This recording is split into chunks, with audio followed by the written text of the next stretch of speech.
Hello दोस्तों, मैं लोक शर्मा आपका अपने एस क्लास में स्वागत करता हूं। कैसे आप लोग मस्त होंगे, स्वस्थ होंगे और अपने पढ़ाई में व्यस्त होंगे। चलिए आज क्लास हम स्टार्ट करते हैं। ओके, ये रहा आज क्लास का पहला क्वेश्चन। आर्य भारत में संभवतः कहाँ से आए थे? आर्य भारत में संभवतः कहाँ से आए थे? मध्य एशिया से, दक्षिण भारत से, पश्चिम एशिया से, दक्षिण पूर्व एशिया से। इसका आंसर आप लोग दीजिए। ओके,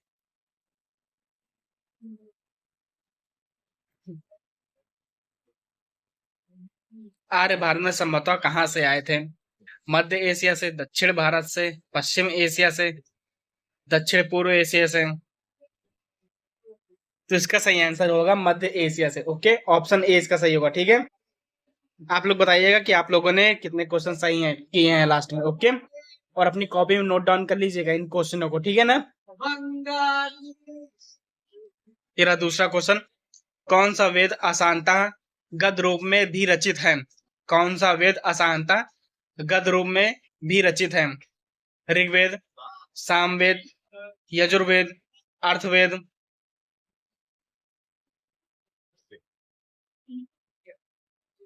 आंसर दीजिए इसका। ओके, कौन सा वेद अशांता गद्य रूप में भी रचित है? तो इसका सही आंसर होगा ऑप्शन सी, यजुर्वेद। ओके, सभा और समिति प्रजापति की दो पुत्रियां थीं का उल्लेख किस वेद में मिलता है? सभा और समिति प्रजापति की दो पुत्रियां थीं का उल्लेख किस वेद में मिलता है? ऋग्वेद में, सामवेद में, यजुर्वेद में, अर्थवेद में। मतलब कि जब सभा और समिति प्रजापति की दो पुत्रियां थी, ठीक है, उनका उल्लेख जो है किस वेद में मिलता है? ठीक है, जैसे कि ऋग्वेद में, सामवेद में, यजुर्वेद में, अर्थवेद में। तो इस क्वेश्चन का मतलब है कि किस वेद में उनकी दो पुत्रियों का उल्लेख मिलता है। ओके, आंसर दीजिए इसका। ओके, तो सभा और समिति प्रजापति की दो पुत्रियां थी जिनका उल्लेख जो है ऑप्शन डी अर्थवेद में मिलता है। ओके, ऑप्शन डी इसका सही होगा। ठीक है ना। ऋग्वैदिक युग की प्राचीनतम संस्था कौन सी थी? ऋग्वैदिक युग की प्राचीनतम संस्था कौन सी थी? सभा, समिति, विदत या फिर गण?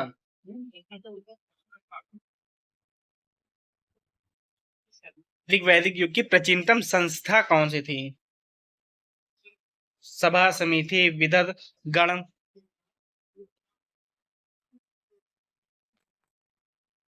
तो ऋग्वैदिक युग की प्राचीनतम संस्था कौन सी थी? तो है विदत। ओके, ऑप्शन सी इसका सही होगा। ठीक है ना। ब्राह्मण ग्रंथों में सर्वाधिक प्राचीन कौन है? ब्राह्मण ग्रंथों में सर्वाधिक प्राचीन कौन है? ऐत्रेय ब्राह्मण, शतपथ ब्राह्मण, तैत्तिरीय ब्राह्मण या फिर गोपथ ब्राह्मण?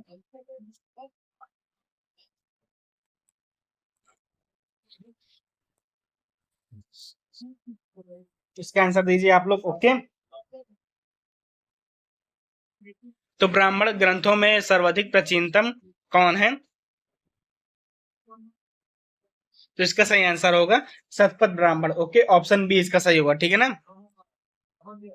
गोत्र व्यवस्था प्रचालन में कब आई? गोत्र जो है व्यवस्था प्रचालन में कब आई?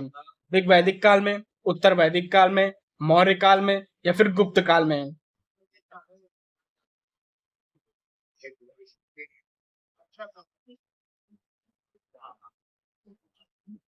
गोत्र व्यवस्था प्रचालन में कब आई थी?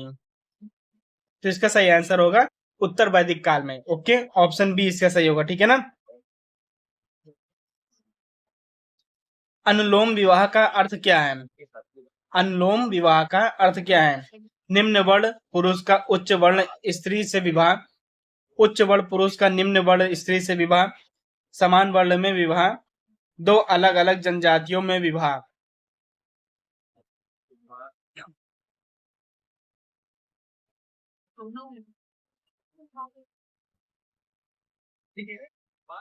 अनुलोम विवाह का अर्थ क्या है?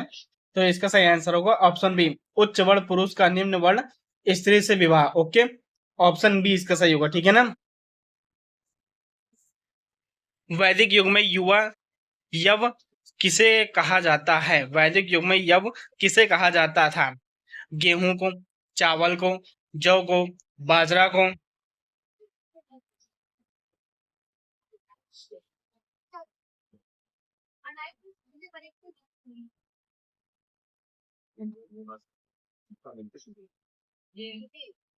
वैदिक युग में यव किसे कहा जाता है? तो यह इसका आंसर होगा ऑप्शन सी, जौ को कहा जाता है। ओके, जौ को कहा जाता था वैदिक युग में। व्रीहि शब्द किसके लिए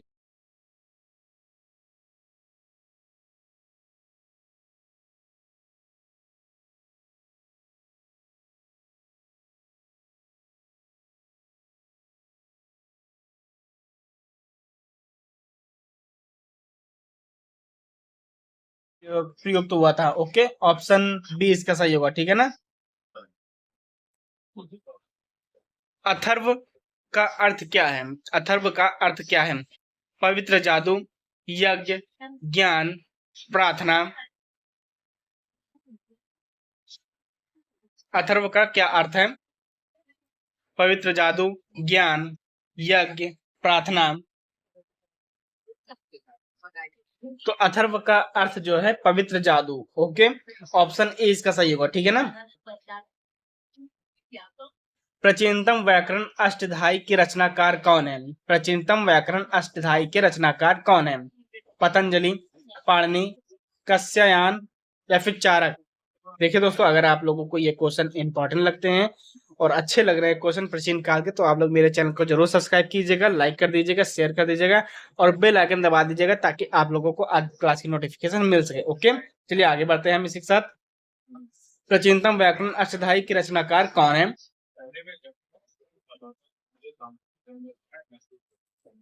तो प्राचीनतम व्याकरण अष्टधाई के रचनाकार जो है हमारे हैं पाणिनि है। ओके, ऑप्शन बी इसका सही होगा, ठीक है ना।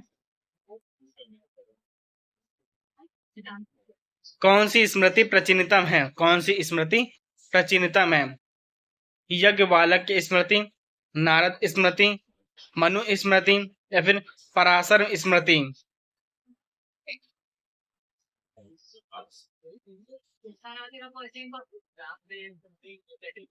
कौन सी स्मृति प्राचीनतम है? तो कौन सी स्मृति प्राचीनतम है? तो है मनु स्मृति, ठीक है। ऑप्शन सी इसका सही होगा, ठीक है ना।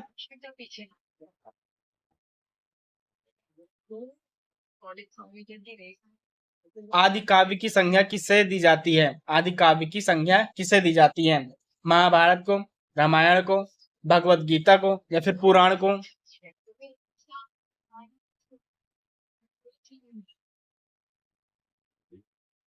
आदि काव्य की संज्ञा किसे दी जाती है?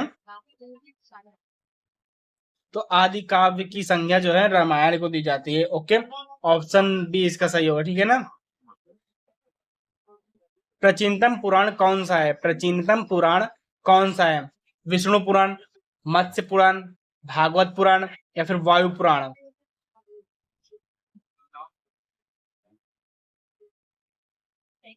प्राचीनतम पुराण कौन सा है? तो है ऑप्शन बी, मत्स्य पुराण है। ओके, ठीक है ना। ऋग्वेद में सबसे प्रसिद्ध, सबसे पवित्र नदी किसे माना गया है? ऋग्वेद में सबसे पवित्र नदी किसे माना गया है? गंगा, यमुना, सरस्वती या फिर सिंधु।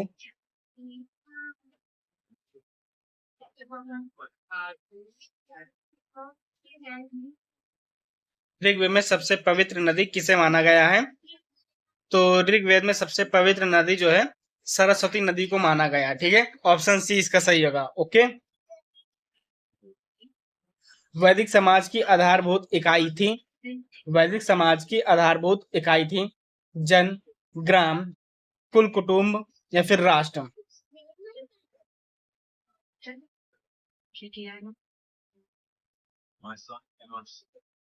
वैदिक समाज की आधारभूत इकाई थी, तो यह है कुल कुटुंब। ओके, ऑप्शन सी इसका सही होगा, ठीक है। ऋग्वैदिक काल के उस सबसे प्रधान देवता की पहचान करें जिसकी स्तुति में 250 सूक्तों की रचना की गई थी। अग्नि, वरुण, इंद्र, सोम।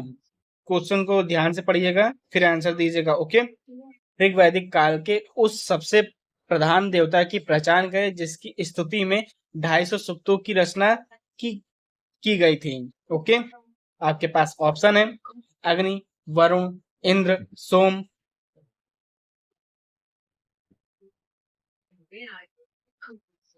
तो ऋग वैदिक काल के उस सबसे प्रधान और देवता की पहचान करें जिसकी स्तुति में 250 सूक्तों की रचना की गई थी, तो वह है इंद्र। ठीक है, ऑप्शन सी इसका सही होगा। ओके,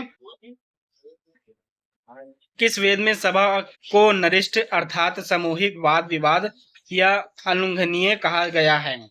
किस वेद में सभा को नरिष्ठ अर्थात सामूहिक वाद विवाद या अनुल्लंघनीय कहा गया है? ऋग्वेद में, सामवेद में, यजुर्वेद में, अथर्ववेद में।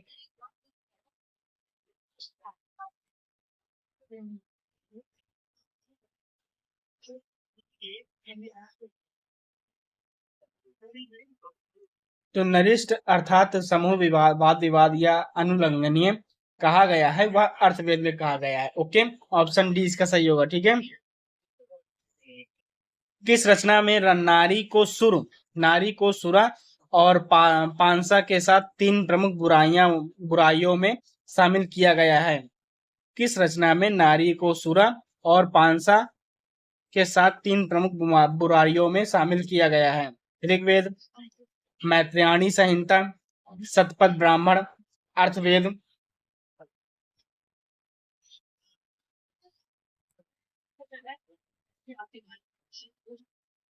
तो इसका ऑप्शन बी सही होगा, मैत्रेयणी संहिता। ओके,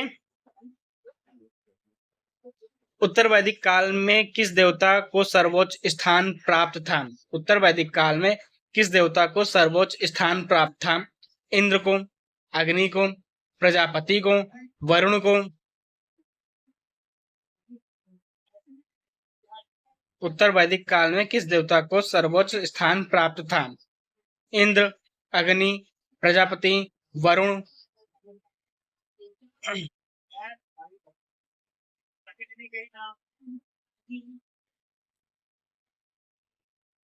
तो उत्तर वैदिक काल में किस देवता को सर्वोच्च स्थान प्राप्त था? तो हमारे प्रजापति को सर्वोच्च स्थान प्राप्त था। ओके, ऑप्शन सी इसका सही होगा। संस्कारों की कुल संख्या कितनी है? संस्कारों की कुल संख्या कितनी है? 12, 14, 16, 18।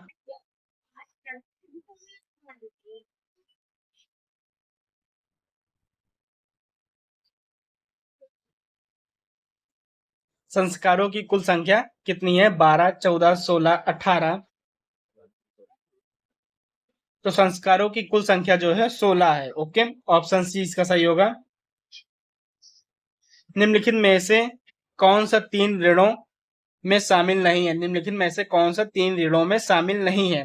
देव ऋण, ऋषि ऋण, पितृ ऋण या फिर मातृ ऋण।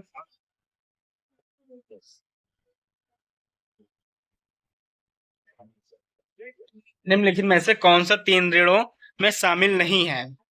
देव ऋण, ऋषि ऋण, पितृ ऋण, मातृ ऋण।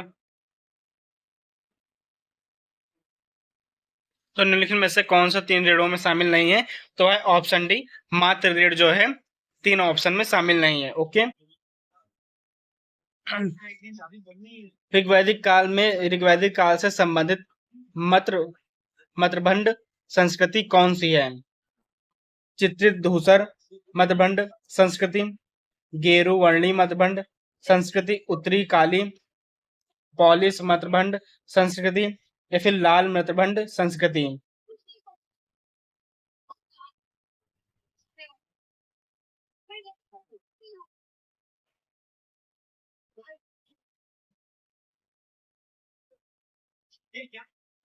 वैदिक काल में से संबंधित म्रमदंड संस्कृति कौन सी है? तो है गेरु वर्णी म्रमदंड संस्कृति। ओके, ऑप्शन बी इसका सही होगा। ठीक है, उत्तर वैदिक काल से संबंधित म्रमदंड संस्कृति कौन सी है? उत्तर वैदिक काल से संबंधित म्रमदंड संस्कृति कौन सी है? गेरुवल्ली म्रमदंड संस्कृति या फिर चित्रित धूसर मृदंड संस्कृति, जिसे PGW कहते हैं। ठीक है, उत्तरी काली पॉलिश ब्रह्म दंड संस्कृति या फिर काली लाल मृद ब्रह्म दंड संस्कृति,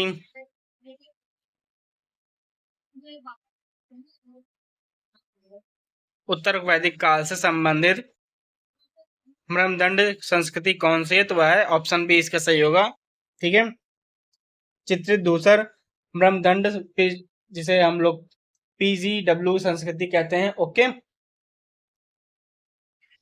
हरियाणा प्रांत में चित्रित धूसर ब्रह्मदंड PGW स्थल किस स्थान पर हाल में किए गए उत्खननों से प्रकाश में आया है? ये आज की क्लास का लास्ट क्वेश्चन है। ओके, राखीगढ़ी, भगवानपुर या फिर बनवाली या फिर कालीबंगा।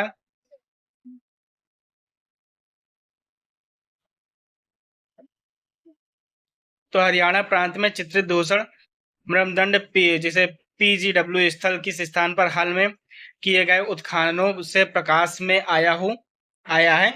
तो है भगवानपुर। ओके, भगवानपुर है। ठीक है, ऑप्शन बी इसका सही होगा। ठीक है, चलिए दोस्तों, आज क्लास में यहीं पे समाप्त करते हैं। अगर आप लोगों को हमारी क्लास अच्छी लगी हो तो आप लोग मेरे चैनल को जरूर लाइक कीजिएगा, सब्सक्राइब कीजिएगा और बेल आइकन दबा दीजिएगा ताकि आप लोगों को आज क्लास की नोटिफिकेशन मिल सके। ओके, टाटा, बाय बाय, जय हिंद।